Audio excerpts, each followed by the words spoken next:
Olá, pessoal, seguidores do canal Ler Ciência. Eu sou Cláudia de Moura, bióloga, mestre e doutora em genética e biologia molecular na área de concentração de microbiologia e imunologia. Olá, Lucas! Olá, Cláudia! Olá, pessoal, tudo bom? Eu sou o Lucas Lopes Leon, mestre e doutor em ciências.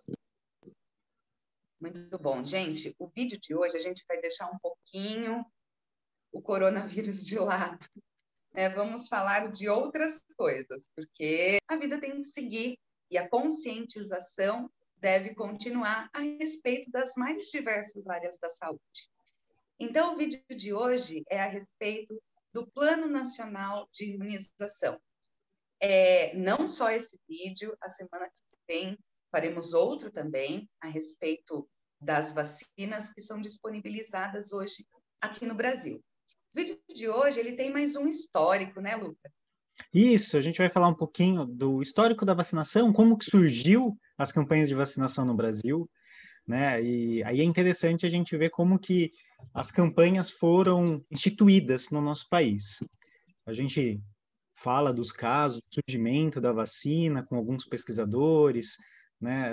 Por volta de 700, demorou um pouquinho e chegou no Brasil por volta de 1804, as primeiras vacinações aqui. É um pouco controverso quem que trouxe a primeira vacina para cá, quem que começou a falar no Brasil sobre as campanhas, colocar essa importância, né? A gente tem algumas pessoas que a gente acaba mencionando quando a gente olha a história, a gente sugere, de repente, que foi um marechal do exército específico, Felisberto Caldeira Brant. Depois, algumas outras literaturas falam do Marquês de Barbacena, inclusive ele é quem é mais mencionado como a pessoa que trouxe as primeiras doses aqui, ainda bastante seleto, mas foi onde começou a vacinação. Outros nomes, como Francisco Mendes Ribeiro de Vasconcelos, por volta de 1798, 6 anos antes, então, dessas vacinas do Marquês de Barbacena, e já mencionava a importância da vacinação no Brasil, de repente já começou a colocar essa ideia, mas a gente considera 1804 como o começo da vacinação no Brasil. E foi uma vacina de varíola. A varíola, interessante, foi a primeira vacina implantada aqui no Brasil e também foi a primeira doença considerada erradicada no nosso país. E até que a vacinação contra a varíola, ela já não faz mais parte do calendário nacional de imunização.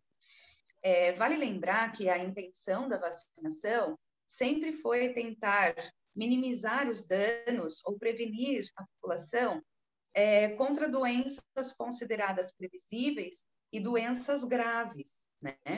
E que tinha um prejuízo não só em relação à saúde, mas econômica, psicológica, dentro de uma população. Essa é a intenção primordial da vacina também, né?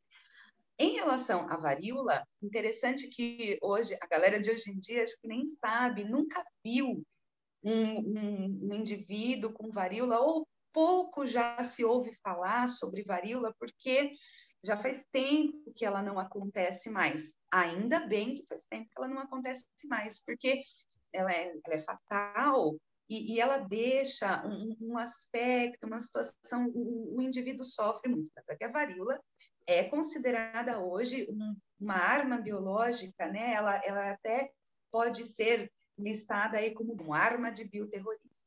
A vacinação da varíola, o principal registro dela vem em 1804, com o Marquês de Barbacena, né? Nessa época, começou a vacinar algumas pessoas importantes, começa uma tentativa de início de campanha de vacinação, mas vamos pensar que em 1804, para chegar a notícia e a conscientização em massa, é muito difícil, né? Não havia os meios de comunicação como existem hoje.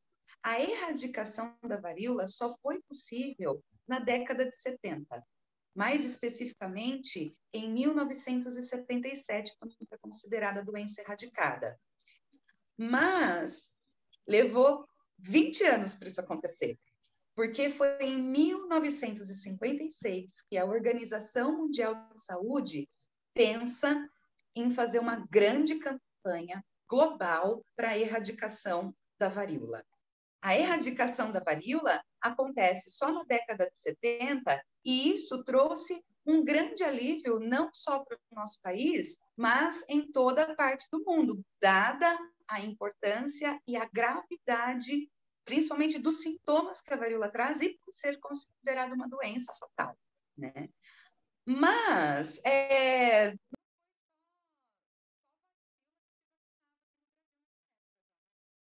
Nós tivemos outras campanhas importantes também, né? A gente tem alguns nomes importantes na nossa história, quando a gente olha, né, alguns casos, né? Quando a gente está falando da história da vacinação, a gente tem alguns pesquisadores importantes, como o Oswaldo Cruz, que foi um sanitarista muito importante para a nossa história, ao mesmo tempo que ele trabalhava muito com prevenção, saneamento. Isso acaba reduzindo a morbidade, né, os problemas que a gente tem com uma série de doenças. Nessa época também surgiu alguns momentos importantes da nossa história, como a revolta da vacina. E a revolta da vacina foi antes, então, dessa época, de 1956, quando a OMS falou da campanha de vacinação da varíola, porque a gente já tinha outros casos. Em 1937, a gente tinha campanhas importantes, por exemplo, de febre amarela no nosso país. As doenças transmitidas por vetores, mosquitos, pernilongos, né, a gente chama de arboviroses, são bastante importantes para a nossa história aqui. Então, a febre amarela, campanhas contra a febre amarela sempre foi bastante interessante. Nessa época, a gente teve até um controle bastante significativo do vetor, né? Depois ele acaba voltando, e aí a gente tem os casos que a gente tem hoje. Mas a gente já tinha campanhas, então, antes da erradicação da varíola. Com a erradicação da varíola, a gente vê o impacto, né? Foi uma campanha bem grande e conseguiu controlar a doença no mundo. Mas outras doenças sempre foram ali vacinadas. A gente tem campanhas importantes para ter um controle da doença também nas mais diversas áreas endêmicas. Em 1961, a gente também teve uma outra campanha importante que a gente fala na nossa história contra a poliomielite. Também é uma outra doença bastante marcante, e foram duas campanhas, uma no estado do Rio de Janeiro, na região de Petrópolis, e outra no estado de São Paulo, na cidade de Santo André. Com isso, a gente tem alguns casos importantes, né, de campanhas no Brasil, mas nem sempre todas as doenças são tão bem tratadas, né, como essas doenças aqui, no sentido de prevenção. É verdade. Vale relembrar que a poliomielite ela é uma doença transmitida principalmente por um vírus que fica na água contaminada. Então, nosso país é muito complicado quando a gente pensa que não é uma doença considerada erradicada, porque nem todas as regiões brasileiras têm acesso a saneamento básico e água tratada. E a poliomielite, ela é uma doença que acomete principalmente crianças, num estado muito grave, que ainda a gente vai falar um pouquinho mais e mais profundamente sobre poliomielite. Ela é considerada erradicada, lembrando que a vacina da poliomielite é aquela do Zé Gotinha, né? Que toda criança toma, e existem campanhas de vacinação contra a poliomielite até hoje, então não para, mesmo sendo considerada aí, já não tem mais casos relatados há bastante tempo, ainda a vacinação é necessária, dada a situação sanitária e econômica do nosso país, né? Outras doenças são consideradas aí até meio que escondidas da população, né? Então, a meningite meningocócica causada por uma bactéria, nós tivemos um surto na década de 70 dessa doença, mas até pelo regime de governo que nós tínhamos na época, ela foi um pouco escondida, esse surto. A meningite é uma doença que tem um alto poder também de transmissão, um alto índice de mortalidade e um alto índice de sequelas geradas pelo agravamento da doença.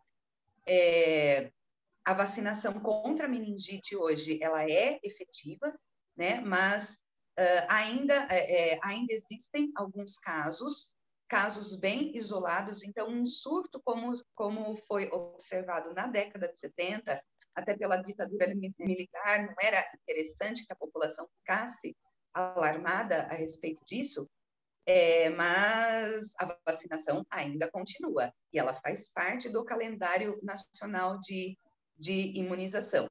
Não só a meningite meningocócica, né, ou meningite bacteriana, mas a partir dessa época, acho que a vacinação ela ganha um corpo mesmo, uma consciência coletiva brasileira, aonde, para vocês terem uma ideia, 100% das áreas endêmicas de febre amarela tem cobertura vacinal. Outro fato interessante, 90% da população brasileira é vacinada contra a rotavirose, uma doença diarreica muito importante, e que mata muito também, né? O índice de mortalidade por rotavírus não é brincadeira, não. E além disso, 90% das crianças já tem cobertura com a vacina BCG logo que ela nasce, né? E um dado mais importante, mais legal ainda, que 95% das pessoas cumpriu o calendário inteiro de vacinação nacional, principalmente as crianças, porque o nosso calendário ele é extenso. São muitas vacinas, até porque nós moramos num país tropical, com muitas doenças tropicais endêmicas, né, Lu? Ah, sim. A gente tem uma série de doenças que são incluídas, então, no nosso calendário, e a gente tem uma cobertura bastante importante. O Brasil é bastante mencionado até quando a gente fala sobre as coberturas vacinais, porque tem um programa público gratuito bastante interessante, com uma cobertura grande de oferecimento, então, das vacinas para prevenção. Hoje, a gente fica um pouquinho mais preocupado com algumas vacinas específicas, porque a gente vê que vem diminuindo a cobertura vacinal nos últimos anos. Isso é reflexo também do movimento anti-vacina, pessoas que são contra a vacinação por algum motivo, geralmente alguma conspiração, alguma ideia negacionista ali da ciência. A gente estava conversando sobre a poliomielite, a gente tem um controle bastante grande, a gente não tem casos há bastante tempo no Brasil. Então, já nos últimos anos, a gente ficou muito mais em alerta. Será que vai aparecer de novo? Porque a cobertura vacinal vem diminuindo. Então, a gente tem um risco dela voltar. Uma doença que já estava controlada, que a gente já não tinha mais casos, a gente fica novamente em risco porque a cobertura vacinal vem diminuindo. É um sucesso da campanha anti-vacina, mas a gente não deve deixar isso acontecer. A gente precisa ver a importância da vacina, a importância da vacinação. Talvez hoje, com a importância que vem sendo dada para as vacinas contra, né, o Covid-19, as pessoas passem a entender que a vacinação é importante não só para o Covid, mas para todas as outras doenças, e elas são oferecidas gratuitamente, é só ir num postinho e se vacinar. E a gente tem tudo ali de graça para a gente se prevenir e não ter nenhuma sequela tão importante. É verdade. Então, toda essa cobertura, ela é gratuita. Conscientização sobre a importância da vacinação existe há muito tempo.